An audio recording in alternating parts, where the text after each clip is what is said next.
5 persiapan untuk berjaga-jaga menyambut hari kematian atau hari kedatangan Tuhan. Bagi kita orang yang percaya, yang pertama adalah tetap memiliki iman yang teguh di dalam Yesus Kristus. Kita percaya Yesus sebagai Tuhan dan Juru Selamat kita. Dan itu tertulis di dalam Injil Yohanes.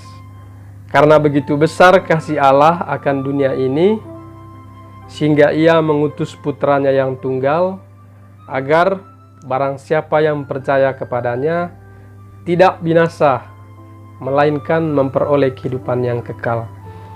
Kemudian kita tidak boleh menduakan Yesus, yaitu dengan ilah-ilah yang ada di dunia ini.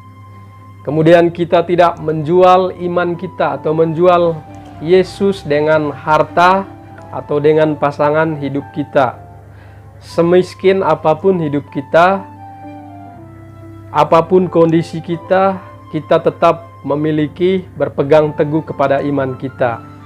Karena hidup adalah sementara, seperti asap atau seperti uap, seperti rumput yang segar pada pagi hari, kemudian hilang dan lenyap. Jangan sampai penyesalan akan datang terlambat. Untuk itu, tetap memiliki iman di dalam Yesus.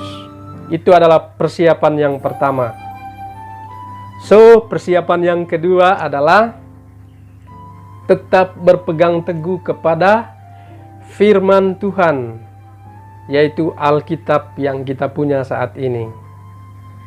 Mengapa? Karena iman timbul dari setiap pendengaran akan firman Kristus. Itu adalah menurut Rasul Paulus. Bagaimana kita memiliki iman? Bagaimana kita mengenal Yesus? Tentu kita harus membaca kitab suci. Dan bacaan pada hari ini ayat ke-31 Injil Markus berkata, langit dan bumi akan berlalu, tetapi perkataanku tidak akan berlalu. Jadi, walaupun langit dan bumi ini akan hilang, tetapi perkataan Tuhan akan kekal, yaitu ya dan amin, alfa dan omega. Dan Santo Hieronymus berkata, orang yang tidak membaca kitab suci sama dengan orang yang tidak mengenal Kristus. Wow, bagaimana kalau kita tidak mengenal Kristus? Lalu bagaimana kita memperoleh keselamatan? Nah, saudara-saudariku yang dikasihi Tuhan, dalam surat Rasul Paulus juga di 2 Timotius pasal yang ketiga ayat 16, membaca kitab suci itu sangat penting. Karena kitab suci diilhamkan oleh Allah, bermanfaat untuk mengajar, untuk menyatakan kesalahan, untuk memperbaiki kelakuan, dan juga untuk mendidik orang dalam kebenaran. Jadi, apapun yang ada di dalam Alkitab, itu adalah mengajarkan kita, mendidik kita, agar kita berjalan di dalam jalan kebenaran. Firman Tuhan akan mengubah karakter kita, mengubah akal budi kita, sehingga kita tidak disesatkan oleh ilah-ilah yang ada di dunia ini, yang selalu menyesatkan kita dengan keinginan daging, keinginan mata, maupun keangkuhan hidup. Nah, begitu pentingnya firman Tuhan di dalam kehidupan kita, sambil menanti kedatangan Tuhan atau hari kematian kita. Kemudian persiapan ketiga, saudara-saudariku yang dikasihi Tuhan, berjaga-jaga dengan berdoa. Berdoa itu jangan anggap enteng. Berdoa adalah menjalin hubungan relasi yang baik dengan Tuhan. Semakin sering Anda dan saya berkomunikasi dengan Tuhan, maka hubungan kita akan semakin baik dengannya. Sama seperti toko Nuh dalam perjanjian lama, saat kiamat pertama oleh air bah. Semua orang sibuk kawin mengawinkan, sibuk makan dan minum. Dan hanya Nuh yang berkenan di hati Tuhan, sebab dia menjalin relasi yang baik, selalu mendekatkan diri kepada Tuhan. Nah, bagaimana dengan kita? Mau nggak tidak seperti Nuh? Hidup ini adalah kesempatan, saudara-saudariku. Mari ikuti teladan tokoh-tokoh Alkitab yang membawa kita dekat kepada Tuhan. Itu adalah langkah yang ketiga. Tentu langkah yang ketiga ini tentang doa ini penjelasannya sungguh sangat panjang, karena doa juga akan memberi kekuatan kepada kita, menjaga kita dari kuasa-kuasa iblis seperti singa yang mengaum-ngaum. Dan langkah yang keempat, persiapan kita untuk menantikan kedatangan Tuhan adalah melayani. Kita hidup untuk melayani. Kita datang ke dunia ini untuk melayani, siap dipakai Tuhan untuk menjadi alatnya.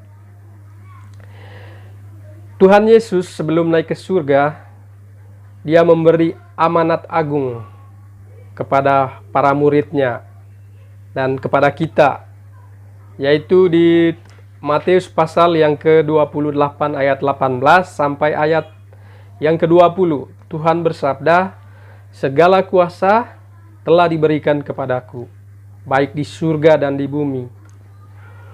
Pergilah ke ujung dunia, jadikanlah bangsa muridku. Beritakanlah Injil dan baptislah mereka dalam nama Bapa, Anak, dan Roh Kudus. Dan ajarlah mereka seperti apa yang telah kuajarkan. Dan ketahuilah aku menyertai kamu sampai kepada akhir zaman." Wow, Tuhan Yesus selalu menyertai kita dalam pelayanan kita.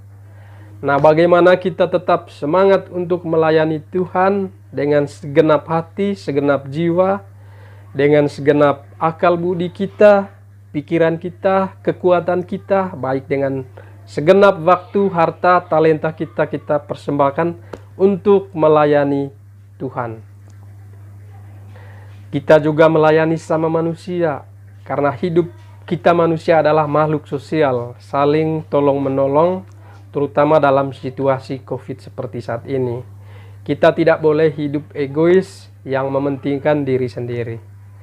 Kemudian langkah yang kelima atau yang terakhir, persiapan-persiapan kita untuk menantikan kedatangan Tuhan atau hari kematian kita adalah menjaga kekudusan tubuh kita, menjaga kesucian tubuh kita. Firman Tuhan berkata, "Kuduslah kamu sebab aku kudus. Berbahagialah orang yang suci hatinya, karena mereka akan melihat Allah." Berarti kalau kita tidak suci, bagaimana kita bisa melihat Allah? So, mari kita menjaga ucapan, perkataan, kelakuan atau perbuatan kita, jangan sampai tidak berkenan di hadapan Tuhan maupun menyakiti hati sesama kita. Dan menjaga tubuh kita, yaitu bait Roh Kudus, dengan tidak mabuk-mabukan, tidak berzina.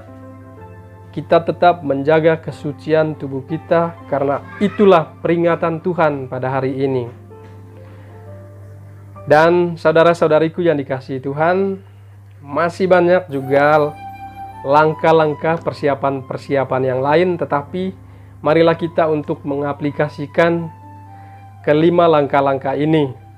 Semoga dengan kuasa Roh Kudus memampukan kita untuk mengaplikasikannya dari hari ke hari, sehingga pada saat Tuhan Yesus datang, kita sama seperti 5 gadis yang bijaksana yang ikut bersama berpesta dengan Tuhan, perjamuan dengan Tuhan.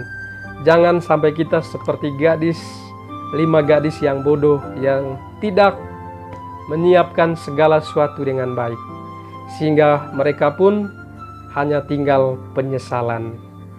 Nah, saudara-saudariku, semoga bacaan hari ini memperingatkan kita untuk tetap berjaga-jaga menyambut hari kedatangan Tuhan atau hari kematian kita. Semoga Tuhan Yesus Kristus senantiasa menyertai kita. Amin.